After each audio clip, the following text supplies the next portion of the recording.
Hi, everyone, and welcome to today's session.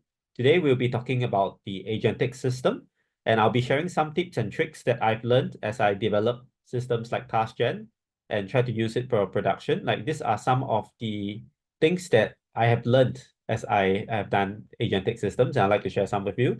And firstly, before we move on, just a brief introduction of what's an agent. An agent is a new term that has emerged since the large language models have been used for cognition. And like what an agent typically depicts is a few things. The main thing is actually like you interface your agent with tools.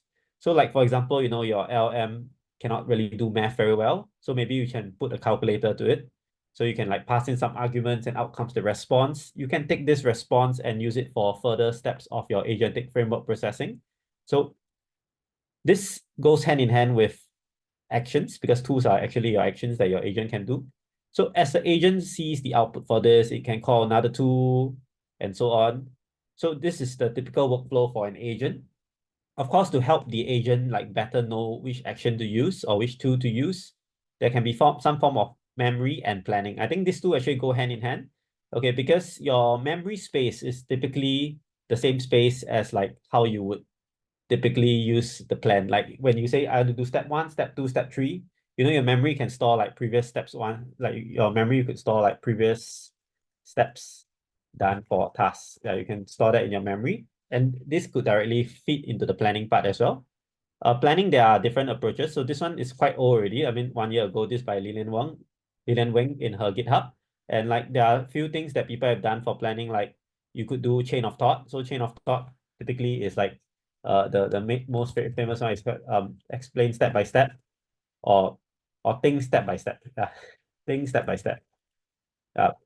Although I don't think this is a very good prompt. Like the more useful prompt that I typically use is like you ask it to output in fixed structure, and then you can output in terms of like thoughts, or you can type observations, thoughts, and then your actions. So this one is otherwise also known as the React framework, reasoning and acting framework. So I find that this actually works very well. Like even in TaskGen, I use a variant of this because this is like just too good. Like this format of getting the environment feedback and asking the LM to plan. Like this is very, very similar to chain of thought, but this is a better kind of chain of thought. Okay. Of course, there are other things like you can do reflection. Okay, so after you have done what you have done, like you take an action, like you can reflect whether the action is useful for your next task. Okay, or you can repeat the task again with that reflection. Then of course you could have various ways. I'll be talking about this paper LLM modulo soon. So you can also have things like you can have external verifiers that tell you whether or not your action is successful. So this is LM modulo, and stuff like this helps to increase the robustness of the pipeline for that agent. Like you are able to use some form of like, people normally like to say this planning as system 2, like some form of system 2 thinking to help you think further. And after you think about this, like this can involve also some simulation. Okay. After you have done all this, then you choose the action. All right. And then as you go through the action, you can generate more and more memories of whether it's correct or not based on the observation. You can add into your reflection pool. You can basically add into your memory. After the task is done, whether it's successful or not, you can add it to your long-term memory and so on. So it's very, very related. And actually, the whole process of how the agent works actually really feels a lot like a human, like how we learn, how our brains work. Like I think we are trying to imbue more and more like this kind of neuroscience cognitive architectures right inside this LM agent. And this is a very, very exciting field. Yep. So this is more or less a brief summary of agents. This is not the most updated diagram. There's so many more things that happened since last year. Yeah, any questions before I move on to talk about some tips and tricks that I learned about this? You want to ask anything about this diagram first? Okay, I take it that it's quite clear. All right, so this is the system that I'm going to be elaborating on, like in terms of my experiments and so on for this today's discussion. So TaskGen is basically a framework that I've created, and this framework breaks down something into subtasks. And Yeah, Prince, I'll answer your question later. Yeah. So I'll break down things into subtasks, and we execute each subtask either by a function call or another agent. So this helps to build some form of hierarchy in the sense that we limit each action to let each function do only what it can do. Yeah. So it is very modular, and like if let's say it's something that's too difficult, we can let another agent do something more complicated. Yeah. So this enables you to stack agents together to do something that this meta agent has the capabilities of all the inner agent that it has and all the functions here. So the more you interface with it, the better this agent can be, theoretically, all right? And all this, we also can share memory with one another using shared memory. Okay, the shared memory, if you look at the TaskGen paper, it comes in two forms. One is a subtask completed, which tells you like what has been done and what are the replies from the functions or the inner agents, like the observations back. That's subtask completed. There's also shared variables, which basically is just a common pool of memory that can be accessed by global context. So I have a few ways to like share the memory with all parts of the system. And yeah, I think the very first thing that we need to know in an agentic system is that like I've seen papers trying to like generate an entire code out, like code act, and I've tried it. It doesn't work as well as, you know, if you break down into subtasks like this. And one main thing that I would like to highlight here is that agentic systems, especially using LLMs, are very not very reliable in the sense that, you know, you don't get the same output all the time. You know, if your temperature is 0, you send it through some OpenAI model outcomes, the output is not that reliable because you can't control the determinism for it. Even if it's very deterministic, the output can be wrong, and then you need to, you know, do the correction step.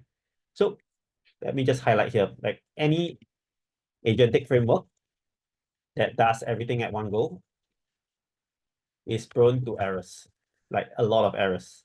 So it is better in today's, especially in today's tech, to split things up into small modular sections so that, you know, in each section, you can even add few short examples here, you know, some give some like guide, like make that process really robust. You know, you could even have external verifiers for each part of your functions.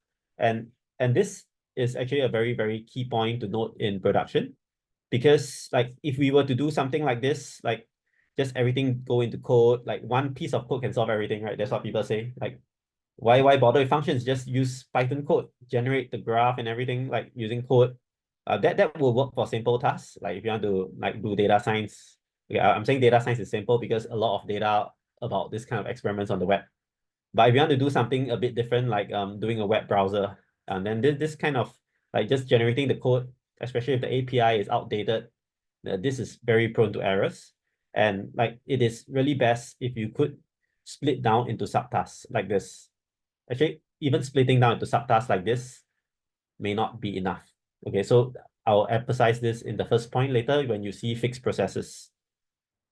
Okay, before I move on to like take questions on this slide, actually I talked about this slide a lot of times already. Prince, you have a question like how do we trigger reflection? That was on my previous slide, right? So let me just quickly answer that. So this reflection step here, what happens is that you have to code it in manually yourself. Like for example, at the end of the task, or you know, as you were doing a subtask, you could trigger a reflection. So like for example, after this function call, you get some output from the function. You could pass it through an LM pipeline and ask for reflection.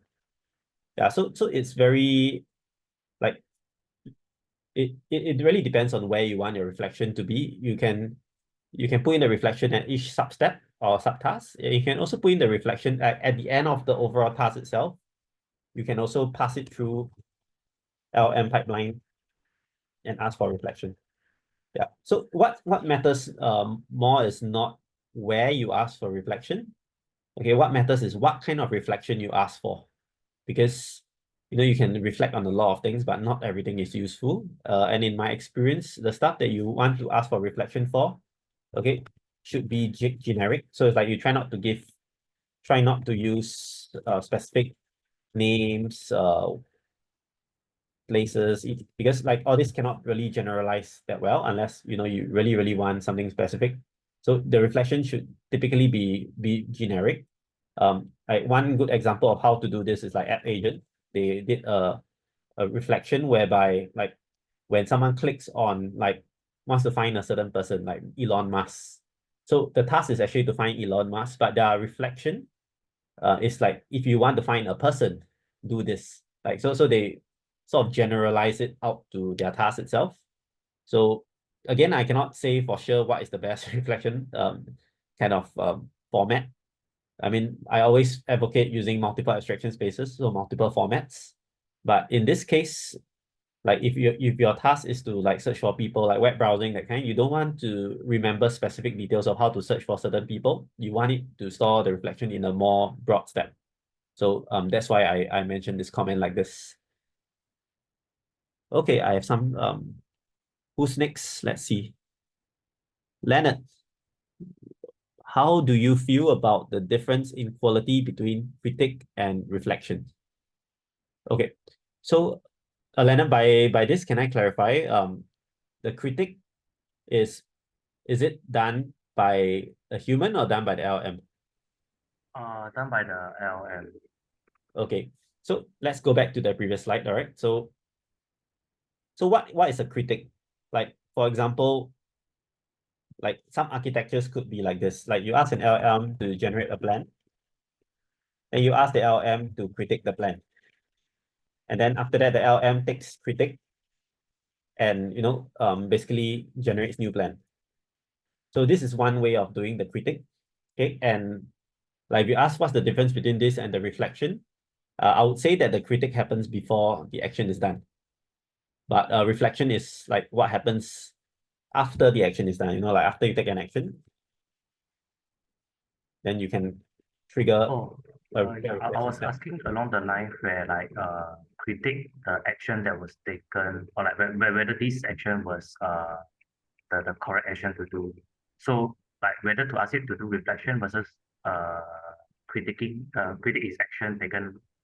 Is there a difference in the quality of the Oh, okay. yeah. Yeah, so I mean, if you think of it, like it really depends on like what you ask. But I don't see a difference actually. Like reflection and critic at the end of your action sounds like reflection to me. Like you're basically asking for whether the thing is successful or not, and like if successful, what are the reasons why? If not, then what are the reasons why? Yeah. So I think there's no difference if you do it after the action and you want to find out what went well, what went wrong. Yeah, that to me is a reflection. Yeah. I hope that clarifies stuff. Yeah, it's just interesting because sometimes when you do reflection, they can agree with your output, but if you were to say the word critic, then they tend to give a opposing view. That's what I feel like Ah, when I try my okay. experiments. You're talking about the way you prompt it, right? Yes, Yeah, the words matter. Yeah. But what I'm talking about is like the step name. You can call it reflection or you can call it critic. It is to me, it feels the same. But yes, the exact words that you use to ask the LM, hey, critic this. Critic can give you more how I put it. It can give you to more lead to more opposing ideas because like the nature of critic, right? It means that you want it to think a little more like diversify and stuff. Yeah. So in here, let's reclassify the word critic. Critic, I don't mean like give opposing views or what. Critic means like verifying the plan. Yeah, and I would say that this verifying the plan, it's more like, sometimes it's too much cognitive load to come up with the entire plan and ensure that it's done correctly. Sometimes if you have someone to come up with a plan and you have another kind of system to see whether the plan works, whether it's feasible or not, like, and this part you could use rule-based stuff to check for feasibility with external verifiers. Yeah, then I think this system works because the external verifier has some external knowledge that, it can augment the LM's capabilities of, like, for example, in block world, sometimes you put one block above the other block, actually it's a wrong move, invalid move, because if you run it through the simulator, it doesn't work. Then you can give that feedback, say, hey, you cannot put this block over another block. Yeah. So if you have external verifiers like this, I'm talking about the critic step before you actually do the action. Like if you can actually sort of like either simulate out what you are going to do, or you have some form of rule-based code that says, hey, you can't do this action because it's invalid. This will make the plan very robust. This is what I call critic, like critiquing your own plan. So this actually works very well for coding. Okay, why? Okay, can anyone tell me what is the critic for the coder? For code problems. Anyone? What can serve as a critic for coding problems? Unit test. Sorry, Unit test. unit test. Okay, that's one. So you have unit tests to test for the thing. There's one more thing that can serve as a critic. This is for like formatting errors and for like module import errors. What is it? What can serve as the critic? The debugger. Yes, the debugger, very, very important. Okay, without the debugger, I can tell LMs would totally suck at coding, right? I mean, they would do well, but they cannot, adapt according to your errors. The debugger is so important that if you take it out, I think a lot of papers that use LM to generate code will fail. Like OpenDevin confirm will fail because you don't have the kind of um feedback loop to your agent to tell you whether or not the code is correct. So this debugger is very important for giving the feedback for the code. Unit tests are also important to check whether the code is working. Like working as in, is it delivering the right input-output relation? So I think all these things are very important. And if you want the LM to perform well and robustly, we need to have hard-coded critics that are not LM based. Like it needs to be external verifiers. I emphasize this. So I will cover this more in the LM modulo paper. I'll be covering it because I like it a lot. This is actually a very key way to get robustness in your agentic system, to have this kind of external verifiers give the feedback so that the LM doesn't live in its own fantasy world. It's actually grounded with your environment that you are trying to use it on. And you can get better plans here, like especially if you can take this and reformulate the plan and you can keep doing this again and again in a loop until it passes the critic. Yeah. So I mean, in some sense, in reinforcement learning, there's this thing called actor critic. Actor critic does it using value functions, like end step, look ahead, and so on. But we don't have to go there. The mechanism between actor and critic is the same over here, in the sense that, let me just draw here.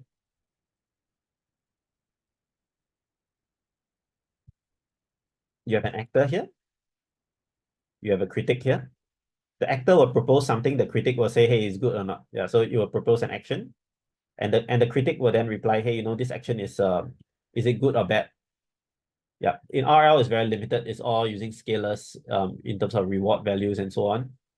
But for LLM-based critic, it could be in the form of free text. Very, very broad.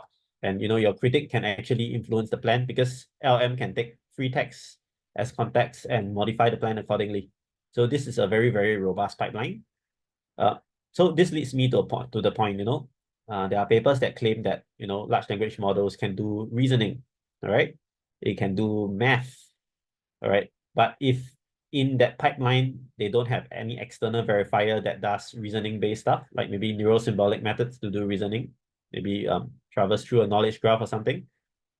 Or if you don't have stuff like a calculator to do the math part, to verify whether the calculations are correct, if you just simply ask the LLM, critique the answer and give me an alternative answer, or basically evaluate whether the answer is correct. If not, give the correct answer. If you just prompt the LM like that, your system will fail. Right? This is the typical case of, like, if you don't have any knowledge about something and you keep asking the same agent or same LM to, give your critic on something that it has no knowledge about, it's just going to give you the wrong answer. Like, okay, I'm trying to give you an analogy for this. Like, if someone doesn't know, like, how to add two numbers together, no matter how many times you ask that person to critique the response that he has given earlier, the answer would probably not be correct because you don't have the core knowledge for this. Yeah, so this critic here, yeah, I emphasize quite a bit on it because I feel strongly for this. LMs shouldn't be used to criticize themselves, or shouldn't be used to, give their own feedback to themselves, because it might work for some cases, but in most cases it's very flimsy. All right. But reflection is a different story. Reflection, I think the LM can reflect on its own. Why? Why can the LM reflect on its own? Because reflection has the ground truth, like which is whether the action is successful. So using LM for reflection, I think is perfectly fine. But using LMs to do the critic, I have my doubts for that. Yeah. Okay, cool. I went quite in depth about this. Anything else you want to ask about this before I move on to my first tip for agentic systems? So I think it's a great thing that we are discussing all this. These are all Hey John, Prince yeah. here. So quick question actually. So I'm sorry, anyone talking? yeah, this is Prince. Can you Oh, hear hi me? Prince. Hi. Yep.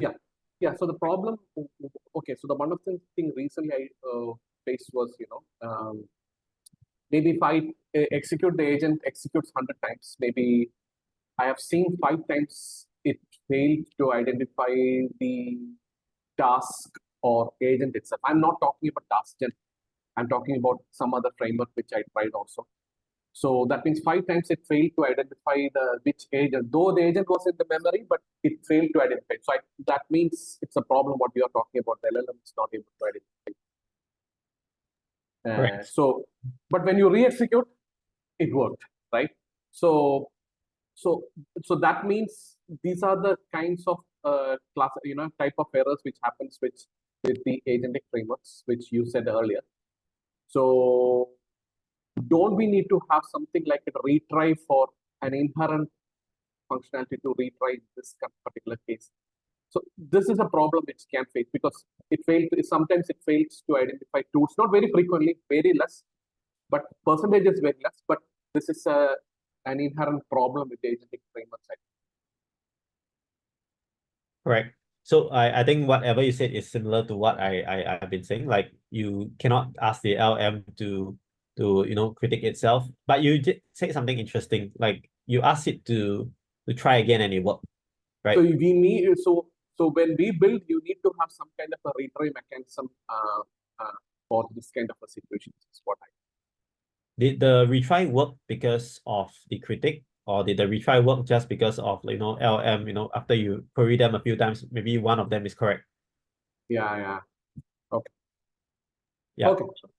So I think this critic part it still holds. Like if your LM doesn't have the knowledge for it, no matter how much you ask it to critic, you won't get the right answer from it most of the time. But LMs are inherently stochastic. Like sometimes they give you different tokens and so on. So sometimes you just try multiple times, it can work. But that is something that I would like to avoid, because like if your base knowledge is not there, it could just be like a one-off thing. It cannot really like be consistent. And here I'm talking about consistent agentic systems that can be used in production. Just simply sampling more is not going to work out well. Like you can do that for the ARC challenge. Maybe hopefully one of them works, like the guy who did like a 50% solve rate with GPT-4, I think. GPT-4o. That is multiple sampling. So they just keep asking the LM to generate multiple sample programs. I hope one works. That is very, very risky because the high chance it won't get the right program. Yeah. Okay, so I'm moving on. Right, good questions here. Feel free to ask anything else. So the first thing I'm going to talk about is fixed processes.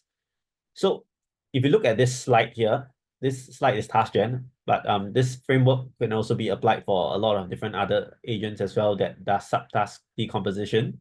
I would like to touch on subtask decomposition, or rather process flow. So what is process flow? So if you look at this paper called AGENTless, process flow is defined like this. Like you have certain steps that you want to do. Like you have this repo structure, you need to find out which file to choose. So maybe you choose this generic file, then you can go down to different classes, then you identify where inside this class which function to edit. So it's a very like first you need to locate where the error is. And you could do this in two ways. Typical methods that use end-to-end agentic systems. They have a function to, to step into a function, into into a class. Okay, I don't want to say function. They have a tool to step into a class or function. I'm sure if you look at like OpenDevin, they probably have something that can zoom inside to identify the errors. And you could use this as a tool, which means that the agent itself needs to do like the thoughts, observations, actions to figure out, hey, I need to use this tool. Okay. What this paper AGENTless has done is that in these steps for localizing, they did not use the agent. Let me emphasize, they did not use the agent to choose the tool. All right. Where basically the stepping in the localizing part is entirely fixed. So this is a case where, okay, we look at the pipeline for agentless, right? What they actually want to do is to fix some issues with the code base. Okay, and to fix some issues with the code base, typically the steps for human would be like this.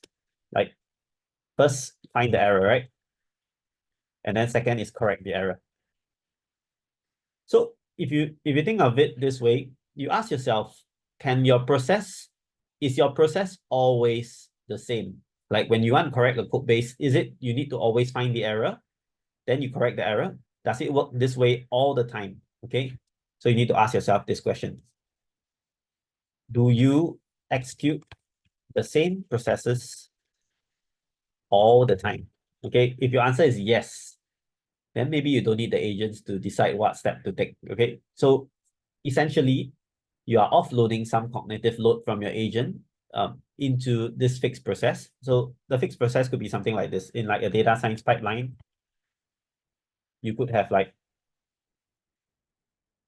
pre-processing, like you want to do imputation of your data and so on. You have pre-processing, you want to have clustering, then you want to like run some algorithms. So you see, there are two ways you can get this done. Like one way is you ask the agent to, give all the pre-processing functions, give all the clustering function, give all the algorithms like, random forest and so on. You can give all this to your agent, and then ask the agent to choose which one fits well. Okay, but if you already know that you're going to do random forest and you are definitely going to use you're going to use you're going to delete the rows that have no values. Like you already know like what you want to do beforehand. Then asking the agent to do everything can be a bit too like flexible for the agent. Okay, this is because an LM agent can make mistakes, and if they make mistakes at one part of the pipeline ahead over here, like they did something wrong with pre-processing, it will affect all the other subsequent steps down the stream. So if you do not need the agent's flexibility in terms of deciding what to do next, it might be totally fine. In fact, it might even be better to fix that entire process altogether, like what agentless is doing. They basically say that they will keep localizing until they find the file. But in each step, okay, doesn't mean that you take away the agent, you don't use LLM. In each step here, LLMs are still used to find out where to localize. So they still use LLMs as a prompt. But in terms of the entire process step, like the localizing step, you don't need the agent to say, hey, I'm going to localize now. Okay, so you get what I'm talking about here? We don't need the agent to decide the flow of what to do, but we can use the LM, or we can even use the agent at each part of the process. Okay, so let me tell you another example of something that does similar things to this. This is actually called ChatDev. I'm not sure if you heard of ChatDev. So ChatDev, actually I put a slide here, but ChatDev, you can go and find out like what they did is that they have a waterfall process, which is like this. So you come up with the code needed. So like Python. Then after that, you come up with game concept. I mean, let's say you are coming up with a game. So kind of game concept, write the files needed. Yeah. So it is a very, very fixed flow. Okay, and each part of the flow, they use an LM to do it. For chat dev, they use conversation to do each part. But I don't agree with that approach. You should use some form of like task-directed solvers for this, like maybe TaskGen, So this is something that is, you fix the process already. Like this process is entirely fixed. Okay, but within this process, we can use the LM's flexibility, or we can put agents inside this process in order to get the output out. And just like traditional software, like when you do this part of the process, you can actually ensure, I'm just going to write here, ensure that each process has a input outputs of the right format. So like after you have done the process, you could do some form of like unit test or something to make sure that like the output is within what you need. Like in terms of like localization here, the output could be an actual file name that is actually present in your code base. So you could do some fact checks over here, for example, in the chat dev, the fact check could be like, hey, the code that we want to use, is it Python or is it C or C++? You make sure that you actually have that code that can run. Okay. So if you can look at the output for each part of your process, if you could give some feedback error, if let's say the output is wrong, you could feedback your error and then make that process more robust by ensuring that you output the process of that same kind of what do you call that, of the type that you want. I think this will make a very robust agentic system. Okay, questions before I move on? Yeah, this is a very important slide actually.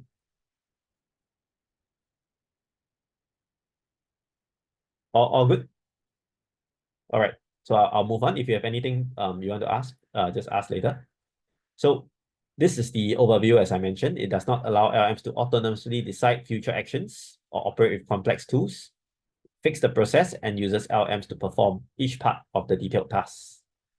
Okay, and this, how does this fare? All right, so if you just look at the results for this, their system is very, very simple compared to like end-to-end agentic systems like over here.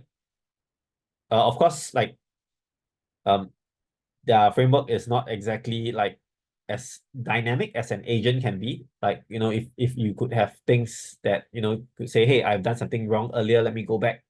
I don't think agentless can do that because like it has already sort of fixed the pipeline. Okay. So in terms of rank, in terms of this like this SWE bench is a benchmark to see whether you can correct software coding errors, right? And to be honest, it's pretty impressive for the amount of stuff that is doing. Like it's like rank 5, and like the closed source models orbit here, but most of the other things, just by using this fixed pipeline, you can beat a lot of other things also, like Open Devin and so on. So I would say that in terms of fixing the pipeline, it can lead to increased robustness. That is the main message that I've taken away from this paper. And I really like the way that they did it in this paper as well. Like the form of fixing the process and using the LM flexibility for each part of the process. Okay, I have a comment here. Prince, you ask, I think it is ideal for code generation, app generation scenarios, low code, no code. You mean the fixed process is ideal for this kind of scenarios, is it? Is that what you're asking? Yes, that's what I'm thinking actually when you are talking about the agentless. Actually, this is more of a like low code, no code platforms, right? Normally these days, actually, people come up with all the drag and drop. Actually. So with all the visual tool canvas based application development. So once they design the applications and then they publish, it generates the application, right? So instead of doing that, it can be based on a series of prompts. Yesterday, I saw something in LinkedIn, something based on, I think, Cursor Plus. So one guy is talking about a UI application. He's saying change the style, change add on hover, add this highlight. Automatically, the Cursor Plus generates all the code and it publishes the code. And the application, you can see the application on the right side. So, yes. So that one is actually more of a UI thing, right? Like you write your code. That's more of a UI thing. That's more of a UI thing. But I think agentless might be a good scenario, good concept behind such kind of building such kind of solutions. Yeah, thanks for that point. Yeah, I agree with that. So I'm going to move on beyond agentless. So agentless is suggesting us to fix the process, okay, and leverage the LM to perform each task. Okay, let me just move on to the pyramid of complexity. I actually have a pyramid of complexity that I came up with myself to describe the thinking steps that you should take when you operationalize agentic pipelines. Okay, so at the bottom of this pyramid, okay, is nothing to do with LLMs. So this could be like stuff like random forest, like or it could be like if else rules. Like sometimes, when you are doing something like, processing customer complaints, like you might just want the first part of your pipeline to be like filter by department. Like, is it going to the sales department? Is it going to the customer relations department and so on? Like, you don't have to have an LM to do that if, your form already has such categories. So if you already know that LM is not required here, then don't use the LM here, because I just want to emphasize, any part of the process that you use an LM, you incur some form of unreliability, because you cannot ensure 100% of the time that LM will output something correct, right? Of course, this can aid with iterative feedback loops. So I'll explain more in the second layer of this pyramid. So the second layer of this pyramid is something like agentless. Your process is always fixed. Okay, but within this process, you can use LMs to run it. Like, so one example use case will be like if you could use like something like strict JSON. Strict JSON converts the LM inputs and processes it into a format like into a structured JSON. So you can check it out. This strict JSON is also something that I've created. So this is essentially structured API for most major LMs. So it's not just OpenAI. Right. So what this LMs with fixed processes, like you can use something like this to do, what are the things you can do with it? Like, for example, sentiment analysis. You want to find out like what's the sentiment of a certain text. Like that could be one part of your pipeline. Or you could do something like, like in the example that was used for agentless localization of code code with errors. Yeah. So that's one part of the pipeline you can use for, by just giving it as input, like these are the different these are all the files, which file is likely the cause of the error, so you can prompt the LM to do that. There are many things, like you can use LMs for a lot of things. Generate a story, write a book review, all these kind of things are good to use LMs for. Like, you can use LM as for this part of the process, but you don't have to, say that, hey, let the agent decide, okay, should I write my book review now, or should I do some research on the net first? Like, okay, one example is a RAG pipeline, like RAG pipeline, you may not need an agent to do it. You could just do the RAG first, then use the context for agent later. Yeah. So one example of this fixed process is like retrieval augmented generation. Like, you have a lot of things that you want to get, but you don't have to exactly have an agent to tell you, hey, what should I get? Unless you are doing dynamic rec. Later I'll share more about what's dynamic rec. Okay, so this LLMs with fixed process, the key benefit is that you have the best of both worlds. Okay, you are able to be assured of what your LLM is outputting. Okay, because you could also have some, have some verifiers to check for output. Okay, you can ensure that this part of the process is robust. And if the LM gives you something that you don't want, you can have some error message and you can feed back to the LM again to get you something reliable. So LM with fixed processes, very, very useful. And this is like to mitigate a bit of the downsides of the unreliability of the LMs. You could have some verifiers here to wrap over it. And yeah, I think this is in general what most people should use. Like, so this LMs with fixed process, I think, is the new kind of paradigm that people should use agentic frameworks for. You can use the agents for each part of the process, but you do some form of strong typing or strong checks to make sure that the LM gets you something that you want. All right. So that's LMs with fixed process. And at the top here, we have something like, full agentic framework, like for example, TaskGen. You give a task, give the action space, or give tools, agent do everything. Agent does everything. So from the pipeline, from the process to the using of tools. Yeah. And the good thing about things like this is that it's very dynamic. Like whenever something happens earlier that is wrong, like the process gives you something wrong, it's able to go back to the start again and do again. Yeah, so things like this make it very useful for situations when you have no idea, let me write here, useful when you have no idea what is the correct step to do, because everything is based on a different context and so on. Yeah, so full agentic workflow used for that. I mean, some examples for full agentic workflow will be, for example, if you are doing like, web browsing, you have no idea what is actually the right thing to do. Is it to click this button? Is it to go to another page? You have no idea, because like it really depends on what the user wants. Then in that case, full agentic workflow is necessary. So okay, I spent quite a bit of time for this because I think this is the new paradigm of LLM agents. Okay, we don't want to use full agentic workflow for everything. What we want to do is we start from the bottom of this pyramid, and then we scale up the complexity as required based on the task that you need to solve. So the more flexible the task is, the more is based on previous kind of interactions. And then the more towards the top of the pyramid you go. Okay. But as much as possible, I think this middle layer is still like the best, because you are able to wrap your agent around some like wrapper to check for the output. And within this fixed process, you are able to give it all the few short examples it's needed to increase reliability. I mean, in some sense, if you think about this, this is somewhat like an inner agent in TaskGen. Let me just put this here. Like I mean, it's somewhat like an inner agent. You could actually have an agent to just do that specific task. Yeah, but it's also different because you don't need the meta agent to call the inner agent. You already know for sure that, at this part of the pipeline, this inner agent will be used. Okay, I pause here for a while. Any questions for this slide? A very important slide for today. Wow, okay, good. You all understand this.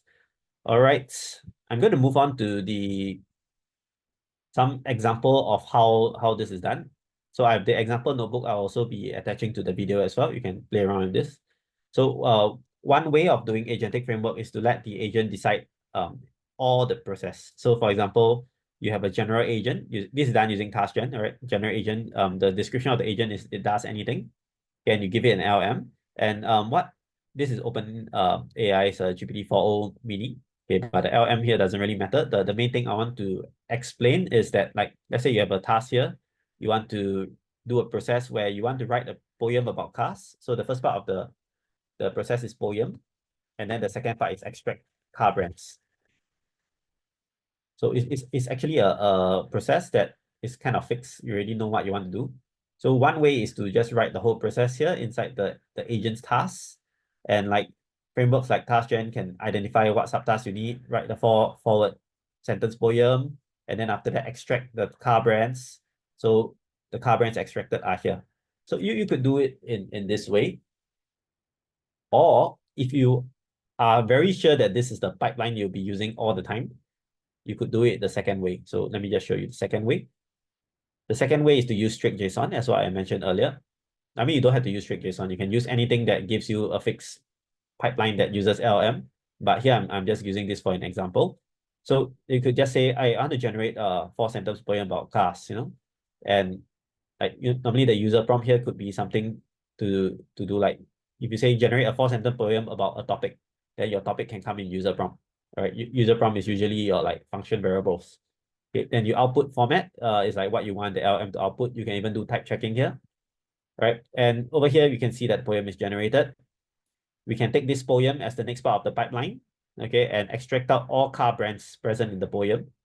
And you can see that here I print out the brands. I mean, it's actually a list of brands like this: Tesla, Ford, Mustang, BMW, Jeep. Okay, forgot to include the output for this. Yes, so you can see that what is the good thing about using fixed process is you can do verifiers, all right?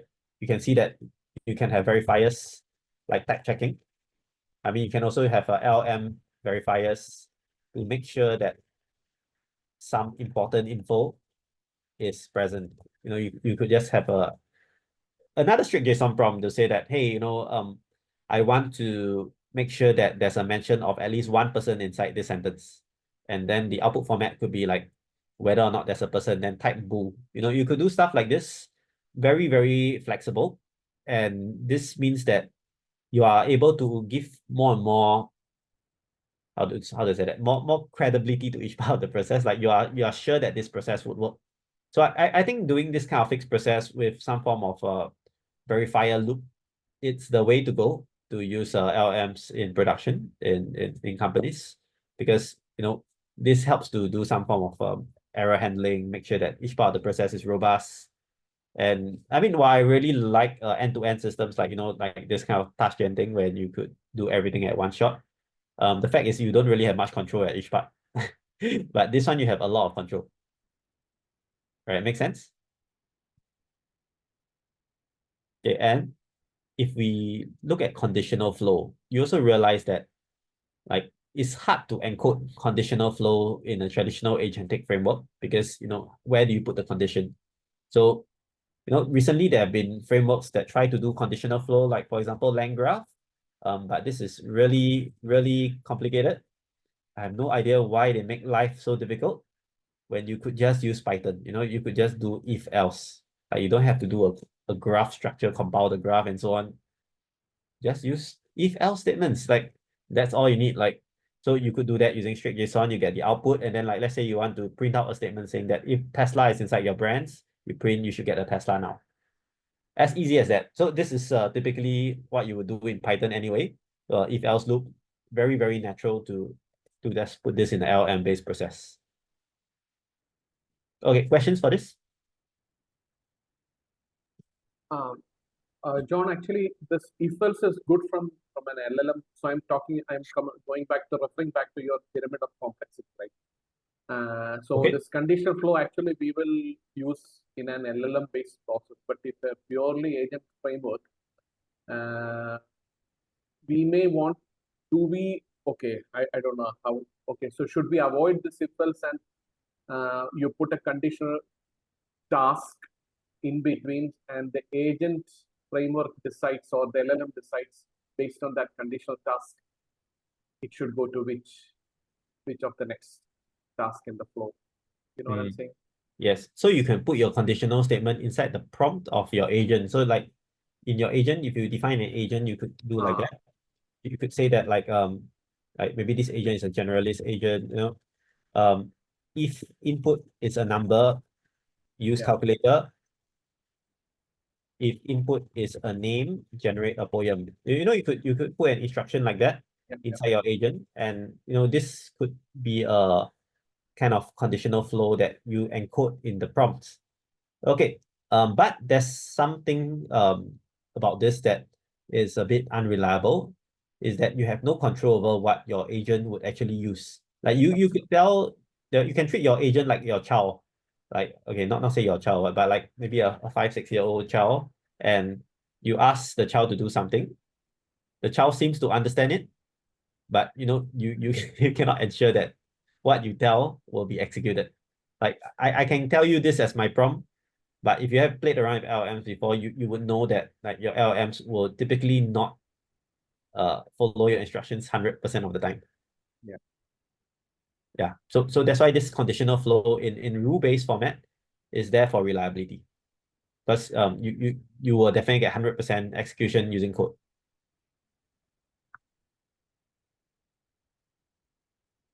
Make sense? Yeah. Yeah, that's true.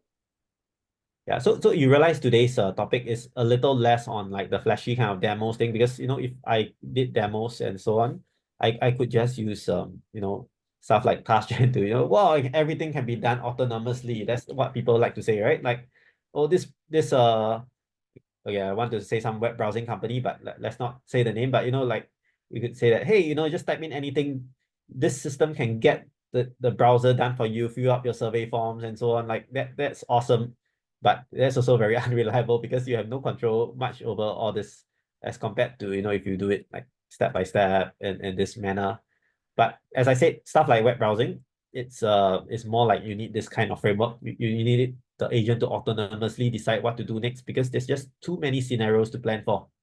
But for cases that you already know what process you need to do, like more or less is fixed, just use the easier approach, more reliable approach. And that brings back to this pyramid of complexity. So anything, start from the bottom. If you need more, then you move up. Okay, don't start from the top straight away. Start from the bottom and move up. Yeah, anyway, that's the advice that I have. I think if anything you take away from today, you take away this pyramid. All right, this is the most important thing that I want to share today. All right. Okay, I'll move on. In the interest of time, let's cover the rest quickly. So next is tool use. So tool use here, I think this is something that is quite important because the baseline LLM can be quite bad at a lot of things like math, like it could be bad at reasoning. Like there's a lot of things that LLMs are not suited for.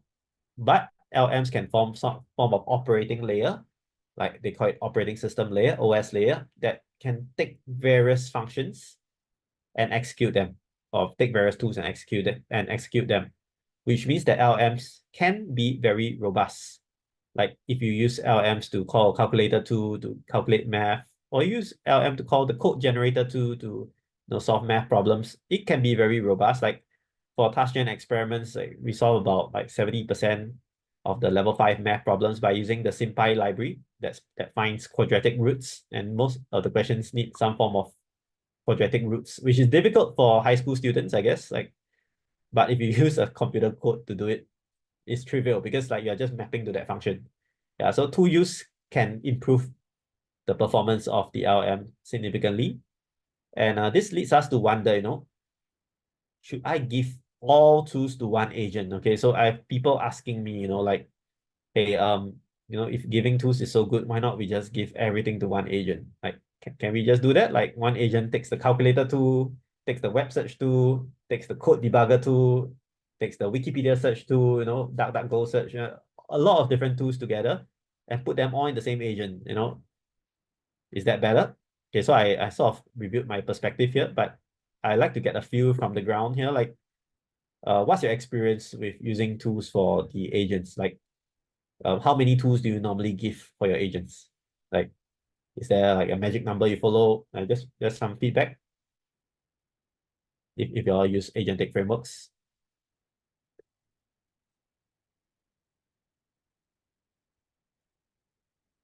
Okay, never mind. If you want to answer, you can answer later. So the main point I wanted to say is that like giving more tools is not the right approach actually, because you can lead to the LM calling the wrong tool. And like stuff like divide and conquer, like having separate agents to do specialized things is actually better. And I realized that if you give fewer tools for the agent, typically you get more reliable and better performance. Okay, it's as simple as like if you have 5 different actions, right? Let me use a different color. You have 5 different actions, and only one is correct. Okay, versus you have 20 actions and only one is correct. Which case is easier to get the right answer? All right. So typically it's the one at the bottom, right? Because like you need to know like sorry, the one at the bottom is harder to get right. So typically the thing they will get right is the one at the top, because 5 actions, 1 choose 5 is 20%. It's much easier to get it right than 1 choose 20, which is like 5%. So similarly, the general framework I'm proposing for agentic systems is that you don't give too much tools, don't give too many options, all right? Give limited choices, and just make it really, really robust with those limited options. So let's take a look at what I mean by this. So let's have 3 different functions, all right? Again, this is using TaskGen. So if you are using other stuff like AutoGen, you just adapt it accordingly. So first, we have the buy food function, takes in the food as a string, okay, and outputs a string. And like this buy food, we also have buy drink and buy shirt. Okay. So yeah, let me see. There's a comment here. Leonard, you asked, typically you only use 3 to 5 tools, have not encountered many tools that break the agent. In your experience, how many tools is too many that results in agent breaking down? And also, if I really need many tools, how do I tackle this problem? Okay, great questions. And I think you get the answer after I finish everything. All right, so I'll continue. So this buy food, buy drink, and buy shirt are just hypothetical functions I just came up with so that, you know, we could see how good the tool use is. So for example, we now create a general agent that assigns all these functions to it. And we run like, get me a watermelon juice. And it does pretty well. Like the agent is able to, you know that it's a drink and buy me a drink called watermelon juice, which is cool because this is what LMs are used for. They are very useful for flexible input-output matching. And looks all good, right? Let me show you what happens when we add in a conflicting tool. All right. All these tools, food, drink, shirt, that they are quite distinct semantic categories. And it's a little hard to mix things up. Let's add in something called buy watermelon. All right. So you look here, the difference between this slide and the previous slide is that this thing over here is called buy watermelon. Can y'all see that? And we assign buy watermelon to this agent as well. And what happens to the agent? All right, when we ask the agent to get me a watermelon juice, instead of buying the drink called watermelon juice, it buys the watermelon instead. I mean, because in the LM's perspective, watermelon juice, you can also do it by getting the watermelon and crushing the juice, right? But you see the problem with this, you have buy watermelon here, but you don't have the function to process the watermelon into juice. So it just uses the LM to, you know, hallucinate this action. So that's not what we want. So this is an example of how, you know, if you have too many tools, although that tool is not exactly for that purpose, like here we want to buy the watermelon juice, not make it ourselves, the LM might just do like closest semantic search, the match, and then get you a function that you don't want. Okay, so this is a very, very important point. You have too many tools, you can actually get worse performance. Okay, this is what I figured out when I was doing the abstraction and reasoning corpus art challenge. You know, I realized that I at first I only had 5 primitive functions. Then after I added to 10, the performance dropped for earlier ones. Yeah, so this is a problem that I stopped halfway because back then when I was doing the art challenge, I haven't created TaskGen yet. But now I've created, I can actually go back and try it out. You cannot have too many tools for one agent. If not, there will be a very high chance that it uses the wrong tool. Like this is just an example that I want to show you that this can be, this is what will happen, all right? Or what may happen. So how do we solve this? So we move on to Leonard's question. How do we solve? Okay, typically, I find that like 3 to 5 tools per agent, like 5, I try to keep it at 5. Is about max because any more, the chance of your functions clashing with one another is quite high, right? So how do we then, you know, disambiguate the buy watermelon from the buy drink? How do we disambiguate between these two functions? And so this is one solution I'm proposing. Do by inner agents. Like basically you have different agents that does different kinds of stuff. Like for example, chef makes dishes. So the watermelon actually belongs to the chef because the watermelon is used for food. All right. And like you can plate with the watermelon and so on. Then you have a drink retailer, you can sell drinks. Okay. Again, if you want the drink retailer to crush the watermelon, buy and crush it, then you can put the buy watermelon here along with like a crush function. Yeah. So it really depends on what each person can do. And then you have a shirt retailer that buys the shirt. Okay, and then you have a meta agent that can call any of these 3 agents to do the stuff. And yeah, basically we divide and conquer. Each person does only a specific subset of things, like the chef only makes food dishes, the drink retailer only sells the drinks, and the shirt retailer only sells the shirts. And let's see what happens now. And we run the agent to say that, hey, you know, get me a watermelon juice. And this is what happens. We call the drink retailer function to sell watermelon juice. And basically, you buy your watermelon juice here, and you can see that the drink retailer agent tells the main agent, Like we have executed this to sell the watermelon juice, okay, and basically we have bought the drink. So you see, even though we have 4 functions now, buy drink, buy food, buy shirt, and buy watermelon, it did not mix up the get me a watermelon juice because it's able to link semantically the juice to the drink retailer first before going to the functions. So it's something like a divide and conquer. Like you have, this is your total set of functions. First, you group by agent. So I'm just going to draw this. So this is your total set of function. You have agent 1 here, agent 2 and agent 3. And then in each agent, you have different tools that are grouped to them. Like rather than selecting from the vast space of tools, like you try not to select from vast space of tools, select from smaller space of agents. Okay, then I know some of you are going to ask me, hey, what if your agents are like, there are 20 agents that you can choose from? How? Right, then you'll have the same problem as your tools, right? Like the agents might clash with one another. And that's when, you might need another layer. You might need to group your 20 agents into 3 main groups. Like maybe one agent does something to do with food. One agent does something that is to do with drinks. And okay, so in this case, maybe food and drinks is called beverage. Maybe you have a group of agents to do beverage. Another group of agents can be used to do like factory production and so on, some other aspect. So the more complicated the problem, the more levels of hierarchy you should have so that you can split the complexity down via the hierarchy. Like you can pass the more detailed stuff down the line and the more general stuff will be at the top. Okay, questions before I move on? Yeah, I got one question. So the sub-agent, they will have in the prompt, they will have the documentation for each of the functions, right? Then for the meta agent, because you wrap the agent into the meta agent, does it see all the functionalities in the prompt, or does it only see the agent description? Meta agent only sees the agent description. And basically in the TaskGen framework, I intentionally not gave all the tools that the agent has to the meta agent because I believe in levels of complexity. Like the top level, your boss doesn't need to know what you can do in terms of your tools, right? He just needs to know like you as a person, what can you do, and assign you accordingly. Then how you do it is up to you, right? To use your tools. So I do not give the low level tools all the way to the meta agent.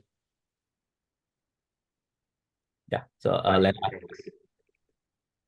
okay, Prince, you wanted to ask something? No, that was me. Oh, sorry, Mo. Yeah, please go ahead. Yeah. So it sounds like you're following object-oriented principle or like high cohesion, where in terms of object-oriented, you're when you have a class and the functions are just more specific. There's like not too many lines.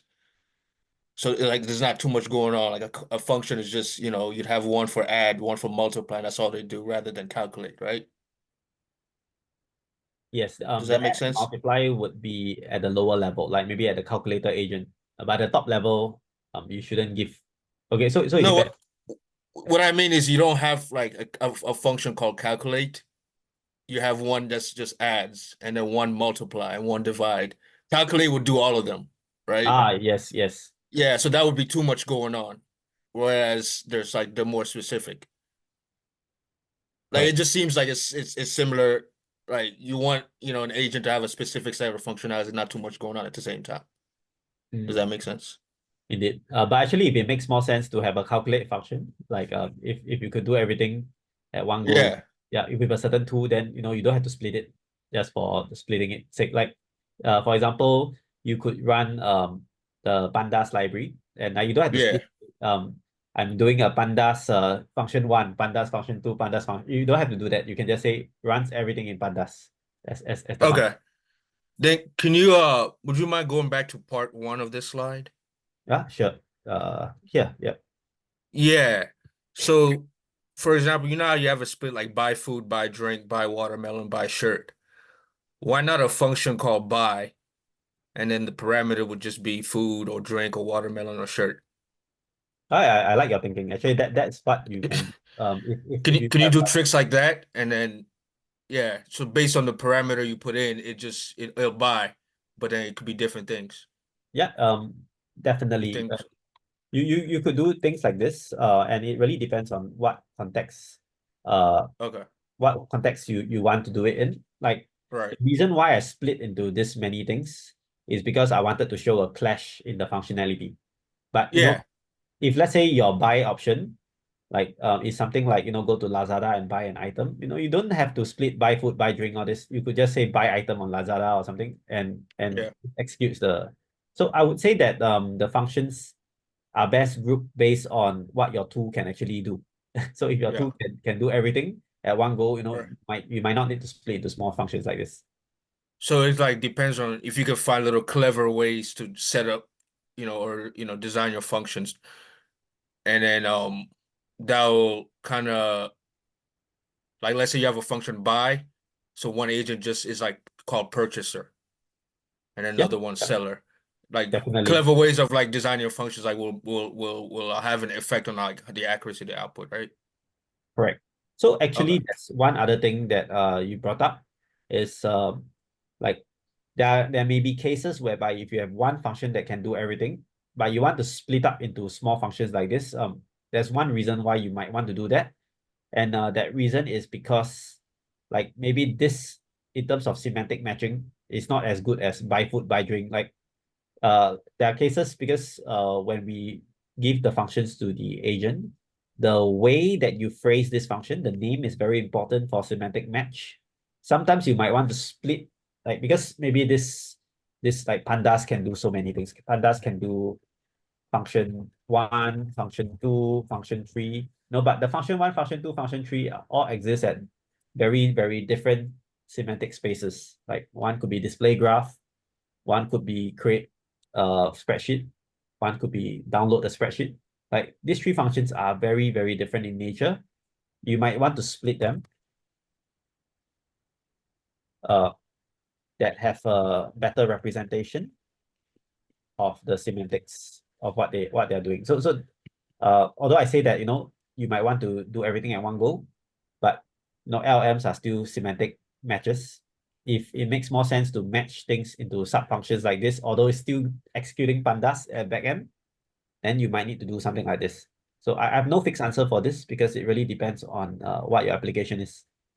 Yeah, that was like my main question to figure out. So I guess you would do trial and error to play around and see, okay, for certain things like buying, there's just going back to like my example of calculate, some forms of calculation is just too long. Whereas if you were just adding or doing subtraction, that's simple enough that you could just have a function called calculate, like similar to buy. But something, I don't know. So you have buy food here, but let's say buy Xbox, where it just there's more steps, let's say, than buying a drink. Then you would want that to be in the form of a sub function. That's correct. Yeah. So Okay. yeah, so it works both ways. Like I think both ways can work. My preference is that everything can be grouped in one function is the best. But if Okay. the grouping brings about a lot of difficulty in understanding what the function does, then it's better to split. Gotcha. Thank you. Yeah, I think that's a side effect that it depends on your context of the actual business. If you put it in one function, then you have the traditional problem making a function too big. But yeah, if it is less, I mean, based on the context, right? But John, I think going back to this problem of tool identification, Yes. this problem, isn't it the same problem except for the at the task level for the agent also? If agent has too many tasks, there also can happen. Okay, I get what you mean. You mean like instead of giving only one task, you give like 20 tasks and there can be conflicts. Yes, the same problem can happen at the task. Yeah, agent having 20 tasks, then also Yeah. can it, right? That So as far as possible, your task should be modular nature. So if you want your agent to get you watermelon juice, chicken rice, and a t-shirt, I mean, one way is to put all at one go, which I think TaskGen can handle. But as you get more and more complex, it might be better to say that, hey, maybe instead of doing all at one go, I execute one at a time.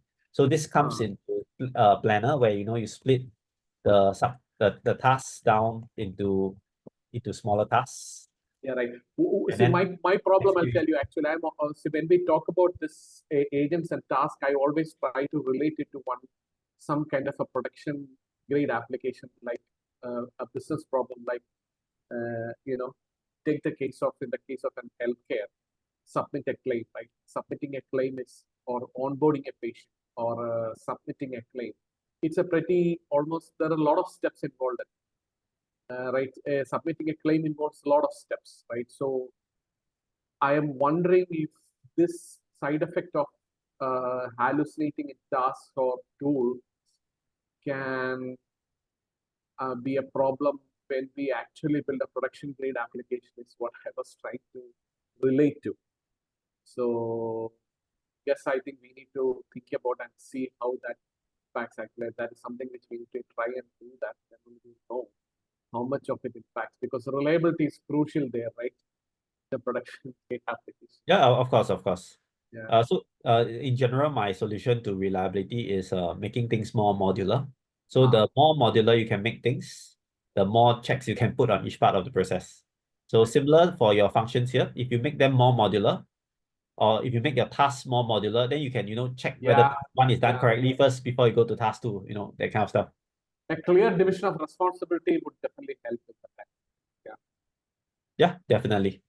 So as you can tell from today's talk, it's a bit more of a production environment. It's a little boring for like exciting stuff, but this is very, very real problems that are faced when you implement agentic stuff in real world. Okay, I move on to the next one because I want to give some time for discussion at the end. So this is I think this is the second last one, retrieval augmented generation, where to put it in your pipeline. So what is retrieval augmented generation? I think most of you would know by now, but simply put, it's like instead of just giving the prompt, say, hey, summarize this text, like maybe I could give you some example summarizations before that, or if I want you to do sentiment classification, I could give you some examples of, hey, this is a positive sentiment, this is a negative sentiment. So RAG actually helps to give some form of examples to, better give, let the LM have a better way to give you a good response by using RAG. I mean, RAG can also be used to imbue additional context to your application. Okay, but RAG, if you just put it at the start of the main prompt, okay, like what most people would do, like they would just take the RAG and put it at the start of every single prompt, and this might interfere with unrelated processes. So let me show you this thing in example. So for example, let's say you have a certain task. Okay, and then your agent takes this task to get some examples for your agent. And this RAG examples will give rise to an output. And I mean, typically in like agentic flows, like even for TaskGen, I also did it in this way. Like you have your RAG that is totally based on your tasks. And this information goes into your context for your agent. And this actually influences stuff like selecting the next tool. In fact, if you are using the LM for this agent, it also influences that output.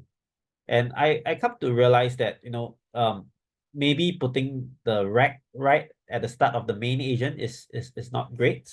Like RAG for main agent can lead to confusing the main agent. So I've come up with I mean, it's actually the same kind of architecture, but we do it at a sub level instead. So instead of doing RAG at main agent, do it in the function. So like you could have a function that extracts like corpuses that are related to your tasks, but you don't have to do it at the start of your agent in the main context. Okay, in the main prompt, you could do it like your agent could do like a function called RAG function. Your agent could select a RAG function, and inside this RAG function, like you could call a subtask, and this subtask could be something like search for person one. And immediately based on this, you could get some response, and then your function here could give you like maybe a summary of what has been searched. And this on-demand RAG is quite useful. I also call this on-demand RAG called iterative search. Okay, what does it mean? Is that like instead of doing rec only for one particular task at the beginning. Like, sometimes when you do Google search, like you want to search for maybe Donald Trump. Sometimes you search Donald Trump, you don't get the results. Okay, in this case, you probably will get it. But let's say you want to have a like American Republican, you might need to rephrase your search. Okay, like maybe this one didn't get you another hit because maybe there's another guy that is Donald Trump that is not a Republican. You might want to search this one, and you based on what you search, you can get back different stuff in this rack, and then you can get different kinds of response here. And based on what you have for the response, you could then do the rack again. Like as you can do the rack as many times as you need to get you there. Like instead of just going from rack to be like you do one time and that's it. Based on what you get as a response, you might do it again and again and again. You do sort of narrow down your search all the way until you find it. So I call this on-demand rack that is based on like exactly the subtask that you want to search for rather than your main task. Okay, and I find that this on-demand rack, or I mean you can call it iterative search, generally performs better than just doing rack at the start. Okay, it's because when you do it in the subtask level like this, you can control what you rack. Much better than controlling at the start here. Okay, so I think the easiest way to visualize this is Google search. Okay, questions for this? Do you understand what I'm talking about for this? Yeah, I kind of do. So with the agent doing the subtask of the rack, how is it like how does the accuracy of the response controlled by the agent? Because it's iterative. You mean whether we have any experimental results on this? Yeah. I right now I don't. But Okay. I'm using this in quite a few things right now. I mean, if you're interested, we can write a paper on this. Yeah, but this idea of iterative rack is definitely better than the rack on the left. Empirically, I can tell you it's better. Like empirically, Okay. my experiments. Yeah. No, what I'm trying to ask is that so the agent makes the decision of like performing the retrieval, right? Yes, correct. So only when needed, then you call for retrieval. And you can call for Okay. retrieval not just once, but Yeah. many times, depending on how much info you need. Yeah. And I'm saying the agent is the decision maker on that. Yes. Oh, actually, Okay. we do have a rack system like that in TaskGen. I think the other prints he did a rack retrieval function, but I don't think it's this kind of like dynamic kind of rack. This is a bit more Okay. advanced. This dynamic rack Okay. is very close to state of the art. I'm not Right. sure whether or not because I just came out with this idea recently, like very recent. So this is pretty recent in terms of implementation. Yeah, haven't really seen a lot of this done. Typically people will just do the rack, which is this part here. Based on the task, you get Yeah. the rack. Yeah. Okay. No, it sounds like a good idea. I was just trying to figure out how the agent knows, you know, like when to call a tool and which one, and should I keep going or not? Yeah. So if you're interested, we can talk more about this. Like I mean I don't have much benchmarks in So, academic papers, but I'm very sure it works. Gotcha. so John, are you saying that with the RAG, so that means you would have a vector database embedding everything you would be storing as part of your agent framework? When will this be the RAG? Okay, so basically you need to generate all the agentic information. Yeah. So basically, you can just treat it as calling a certain function to search for something. So your agent calls a rec function, Okay, and then the output of this rec function would be like the summary or something that goes back here. So yeah, I understand. it is not a rack as a fixed pipeline per se, but this rack is on demand. As you need, you call. And the beauty of this is that, at first you could search keyword 1, then you can search keyword 2, then you can consolidate what you have learned. Will And it search affect the keyword 3. performance, overall execution? I think overall execution wise is better because, for rack, the agent is not able to control, hey, the stuff you gave me is nonsense. I actually cannot use it. But in this case, the agent can say that, I actually don't have any data from keyword 1. I need something else. So you're empowering the agent to search again. I can search keyword 2 now. Like So are you planning to build this as part of the TaskGen? it is already part of TaskGen. You just need Okay. to put in a rec function inside TaskGen. Okay. Okay. Yeah. Okay. That's why I say this rec part, it really depends on where you want to put in your pipeline. And I'm just telling you that the where that I'm proposing is this on-demand rec. Yeah. Okay, let's move on. So like rec has quite a lot of ways that it can fail. And the one of the main reasons is that, like, you know, if you are doing rec based on semantic search, which is embeddings, no, embeddings, I have a whole video on it. Embeddings don't capture context very well.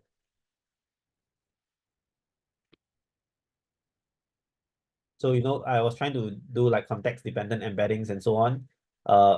And like it still suffers from the same thing as like, you know, because you're still doing one embedding, right? And like the embedding, although you can change the context, it can match better, it's still an embedding. So it's not as versatile as, you know, just basing off your LLM itself. So like what I mean by LLM prompts is like, you know, you could ask your LLM, say this is the current state. Then you can put a state here. These are your memories. Then you can put a memory list here. And then what you can do is you can ask the LM, get me the top K similar memories. Yeah, so I mean you can output as a list, or like you can put as the index numbers, right? So if you ask your LM to, you know, tell you what are good memories similar, you can get actually better understanding as compared to embeddings. But it's a bit more advanced. Actually, this works quite well most of the time. Like embeddings are actually not bad already. But if you need something even more specific, you might need to use LM-based way of getting the memory. And there's also other ways of getting it. Like one way is to use the LM to, you know, classify based on criteria. So instead of asking LM to just give top K, like maybe you could do relevance. I don't know, relevance in terms of like entity search, you know, entity you may not need LM, you can also do rule-based. Yeah, so you could classify stuff based on certain criteria, and you know, you could sum up the score of it and you can retrieve memories based on that score. So very, very versatile way of doing rec. Like you don't just rely on just embeddings, you could do multi-criteria rec.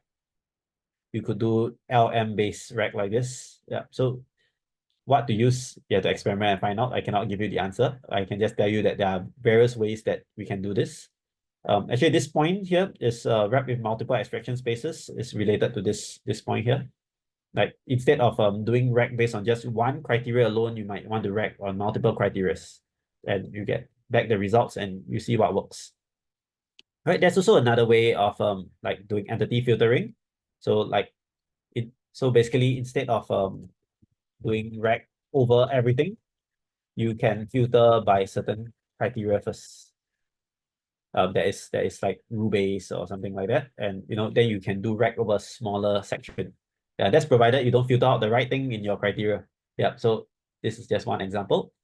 Another more popular thing that I'm seeing nowadays is that you can do graph-based rec, like, you know, graph rec, they have more like general things at the bottom and more specific things at the bottom, and they cluster them together to form more and more generic kind of nodes.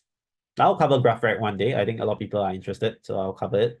I don't like how GraphRec does the prompt, but I quite like their method of doing different levels of hierarchy. Yeah. So graph-based rec, like knowledge graph, you can check out the previous videos. I talk about Ari graph, and we also have Swama's you know, Science World, you know, that those stuff, you could check it out, because I think this kind of things where you store information in knowledge graph, extract out relevant links, no, it might actually be better than, might perform better than embeddings. And this I say with a pinch of salt, because what you want must be stored in your knowledge graph for this to work. My experimentations with knowledge graph has led me to conclude that knowledge graph lose a lot of information. If it's not in your relations, your entities and your relations, you probably won't get a very good knowledge graph. you probably won't get a very good retrieval. You can retrieve stuff, but that stuff is not what you need. So, sometimes you might need to augment with the main text and so on. So yeah, I think rec is not a solved problem. But if I were to draw a pyramid of complexity, it'll be like start with embeddings first. Embeddings cannot, then maybe you can do other forms of filtering, then you can do LM. Then finally, when all else fails, you can try knowledge graphs. Because knowledge graphs, a lot of complexity to set it up. And the returns may not be high. Right. So these are just ways that you can do rec. Questions?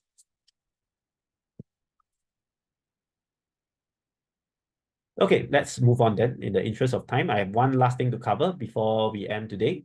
So the last thing is called memory. And memory is very, very important for me because I'm a memory researcher. I mean, I research, as in I read neuroscience books and try to incorporate the stuff that I can see there into AI systems. And what I would say for memory is that, like, it's useful to learn from past experiences to improve performance on current tasks, provided that the current task is relevant to what you have learned. So let me give you an example. Like if let's say I've learned to walk on path A, because path A has no sun and path B has the sun, so path A is more cooling, right? But the next task that I need to do, maybe is to, go and build a shelter for path B. I mean, that's the task. But if I have learned in my memory that, hey, I should always go to path A because it's cool and like, but it's not related to the next task at all, it can form a roadblock because like sometimes you'll be like, why do I want to go to path B? All along in my life, I've gone to path A. Why can't I just take path A? Yeah. So this I think also the main reason why humans have to die is because as we live our life, we accumulate life experiences, accumulate memory. Sometimes you are more resistant to change. I mean, this something that is a fact because your life experiences define you. And sometimes you look at kids, they can play seemingly dangerous things without any hesitation, right? Jump down from a 2-story building and so on. Like, but if you're an adult, you likely won't do that. Like, so this is a case where, but what if you need to jump down from that 2-story building to survive in a new environment, right? So you cannot. So what I'm trying to say is that memory works both ways. It's a double-edged sword. It can help you get better at the environment if the environment is similar to what you have done before. But it can also harm you in terms of preventing you from learning the right things. So what I've just said over here, you can see if the task is similar, you can help with better performance. Otherwise, can hinder learning. So I've been thinking about this problem a lot. And one solution I've come up with is that, just have 2 agents. Like, one agent has the baggage of the past and one without. So, let's say you want to do an agent for like web browsing tasks. Maybe one agent knows the reflections from previous web browsing tasks. And then another agent starts from scratch. Yeah. So you might think that starting from scratch is very bad, right? Like it's horrible, why would we want to do that? But it turns out that if we just only use this memory and keep building this memory up, we might limit the options that this agent can do. Right? Starting from scratch might be better. Another approach that I see people do is like some form of tree search. So you imbue the explore and exploit inside the tree search. And like this Monte Carlo tree search kind of thing. Like, so instead of just taking the action that you normally otherwise take, you might want to take other actions that are less explored. Okay, but one problem in Monte Carlo tree search is that this is very, very time consuming. Yeah. It might take you forever before you actually find the right action. So, maybe just having memory and without memory, this might already be good enough for the use case. Right. I leave you all to ponder on this. This is a very profound point. I have not solved this problem yet. This is a problem that would definitely show up if we are using agents that can self-learn, continually learn. There's always this problem of like when to forget, when to learn, right? This is a problem that is not easily solved. And that's why I don't want to touch too much on this because I'm still actively thinking about this. Okay, questions before we move on to the final 5-10 minutes where we talk about questions to ponder. Okay, let's just move to the questions to ponder. So I'm going to say out the question, and then I'm going to say the answer, and then if you have anything else to add in, just feel free to add in. So the first question is, when should agents be used end-to-end as opposed to LLMs for each part of the process? So this one, I would say the answer is like depends on task complexity. In more dynamic tasks means going towards more end-to-end agentic framework. Okay, any other things you want to add for this?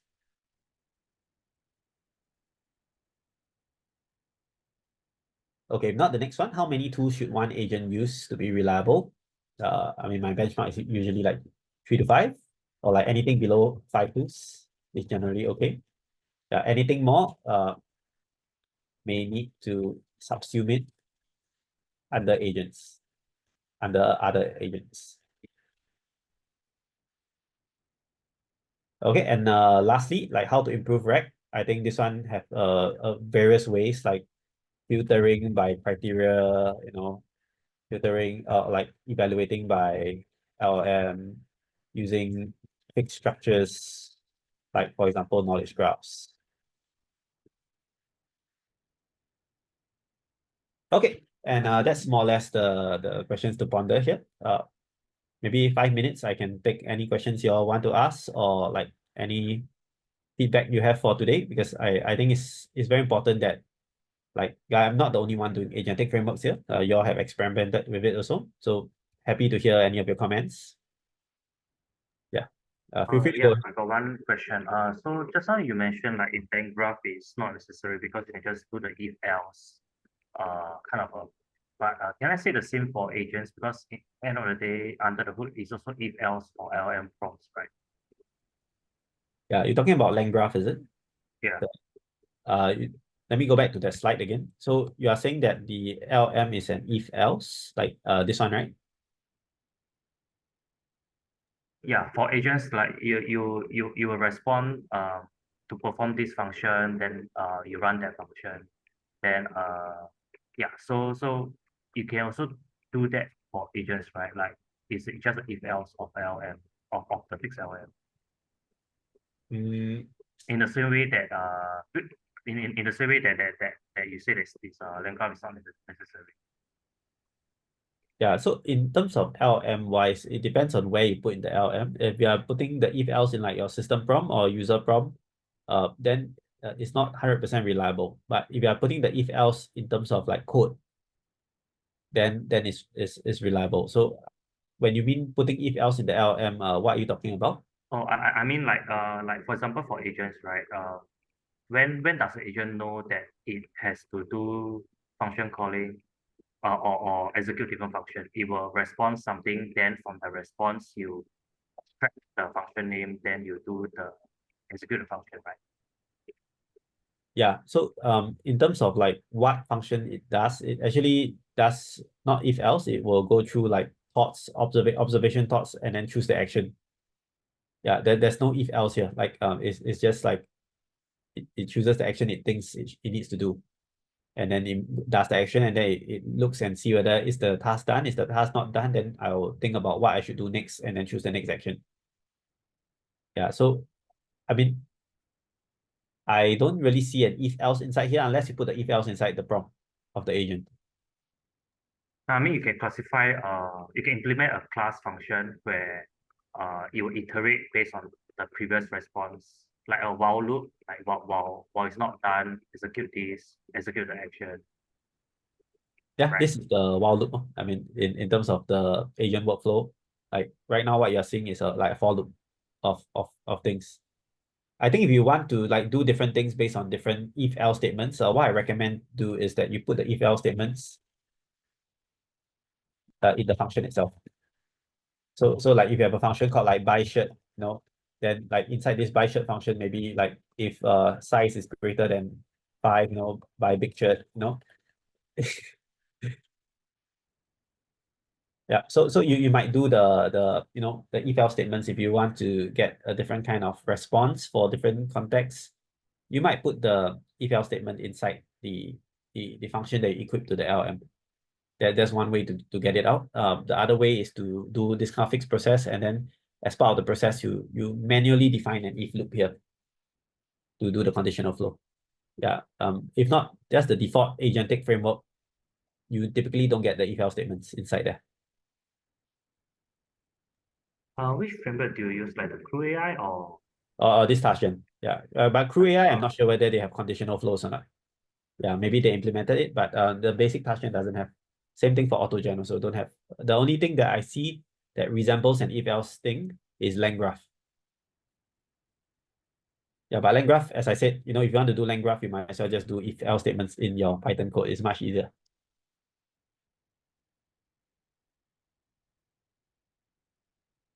Yeah, Leonard, did that answer your question? Yeah, thank you very much. Yeah. Okay, cool. Anyone else who have something to share? Like, it need not be the questions that I have here. It can be something that you want to ask as well. Maybe I take like 1 to 2 more questions before we end. This is not a question, but it's just to add to the concept of memory. Okay. When you said we could have like built-in memory that gets in the way of maybe, completing a new task or learning something new. Remember when we talked, I felt that when playing sports with like 2 different sports, like learning skills for one of them actually got in the way of the other one. So I Yeah. couldn't, so I played like, with soccer, basketball. But the way you control space in one of them is different than the way you control space in the other one. But the bad habit, like building good habits in one is developing bad habits for the other one. Yeah, that's true. In fact, actually, I just thought of something like, our brain does context-dependent learning. So, if you could store your memories in some context-dependent space, Mhm.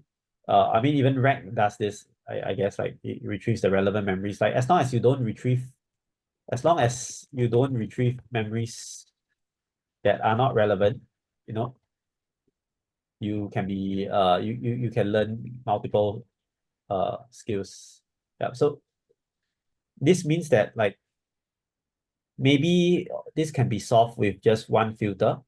Maybe you can solve the context dependence part, can be solved with an LM-based filter after RAG. So, like you ask the LM to say, hey, for memories that are not relevant at all, get rid of it. Or, Yeah. modify it to the point that like it is relevant. So yeah, this is an interesting thing. I think I haven't implemented something like this yet, but like because what you said based on your 2 spots, like sometimes you do the other spot, it interferes, but maybe our brain has a mechanism whereby we don't like interfere with stuff that are very different. Like maybe not 2 spots, like we are doing sports and like maybe are eating your food. Like these 2 memories don't seem to conflict with one another. We have this mechanism to learn according to context. I think that's very important to imbue in the agent. Yeah, that's something I didn't write here, but yeah. Yeah, that's the thing with the sports where there's enough similarity where they conflicted. Like it's different sports, but certain things are similar enough, but it's slightly different how you perform this act here. I like it. I like it. Yeah. I mean, although you didn't say directly this, but you got me to think about this. Yeah. So thanks. Yeah, I had to learn to basically get rid of one memory for the other one. But yeah, in real life, so Very interesting point. So this memory thing is something I'm actively working on. If you have any ideas, feel free to let me know. Like this is like literally, I think if we are going to get good AI, we need to solve this problem of memory. This is a problem that it's not solved yet. All right, this is active area of research. And once we yeah. can solve this, we can solve a lot of problems that agentic frameworks have. Okay. Yeah, anything comes to my mind, I'll let you know. Thanks. Yeah. All right. Any last things before I end for today? All right. If not, thanks so much for staying and for participating. I think hopefully whatever I shared today is useful for you when you use this LM agentic framework for production. And yep, happy to, continue the discussion on Discord and everything. And yeah, I'll see you around. Okay, bye, everyone. Thank you. Bye, everyone.